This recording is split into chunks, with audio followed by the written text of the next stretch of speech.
between June 1764 and June 1767, in the rural French province of Gévaudan, an animal of unusual size and extraordinary aggression killed approximately 100 people. The first known victim was Jean Boulette, a 14-year-old shepherdess, found dead near the village of Les Hubacs in the Mercoeur forest on June 30, 1764. She had been partially eaten. Her companion sheepdogs were unharmed.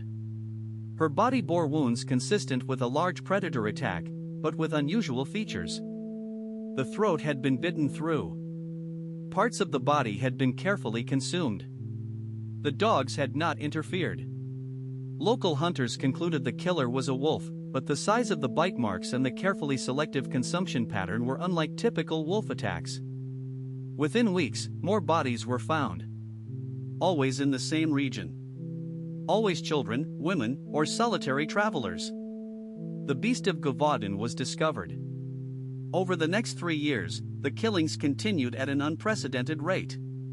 The French royal government, then ruled by King Louis XV, dispatched professional wolf hunters, military units, and ultimately a coordinated hunt involving 30,000 men. Multiple wolves were killed and paraded through Paris as the beast. The killings continued. Eventually, in June 1767, a local hunter named Jean Chastel killed a large animal that he claimed was the beast. The killings ended. The animal was buried at Versailles. Its body was lost. We have never been able to definitively identify what species it was. 260 years later, the beast of Gévaudan remains one of the most extensively documented unsolved animal attack cases in human history. Modern researchers continue to debate what species the beast actually was. Theories range from oversized wolves to escaped exotic animals to deliberate human criminals using a trained predator as cover. To understand the case, you have to understand the geography. Gévaudan was a sparsely populated, mountainous province in south-central France, in what is now the department of Loira. The terrain was a mix of dense forest, rocky highlands, and small farming villages. The local population was poor, illiterate, and predominantly engaged in pastoral livestock keeping. Children of 7 or 8 years old worked as shepherds, watching sheep and goats in the open countryside, often unsupervised for hours at a time. They were the most common victims of the beast. The attack pattern was distinctive. The beast attacked from ambush, usually targeting the throat. It often killed multiple people in a single incident. It selectively consumed parts of the body, particularly the head and chest, while leaving the limbs and torso largely untouched. It was unusually bold around groups of people, frequently attacking people who were within shouting distance of others. It was reportedly resistant to gunfire, with multiple witnesses claiming they had shot the beast at close range without effect. The descriptions of its appearance varied but consistently emphasized unusual size. Larger than any local wolf.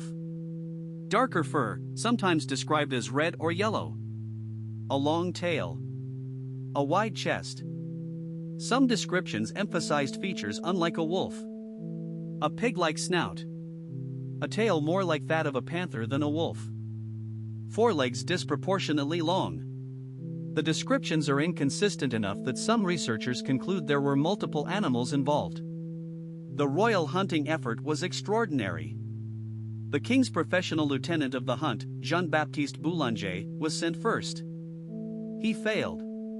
The king then dispatched his royal gun carrier, Antoine de Buturn. In September 1765, Buturn killed a large wolf, weighing approximately 50 kilograms, in the forest of Pommiers. He claimed this was the beast. The animal was sent to Versailles where it was stuffed and displayed. The king awarded Buturn a large pension. The royal court declared the case closed. The killings continued. After Buturn's departure, the local population organized their own hunting parties. The largest, in February 1765, mobilized 20,000 armed men across 13 parishes. Multiple wolves were killed.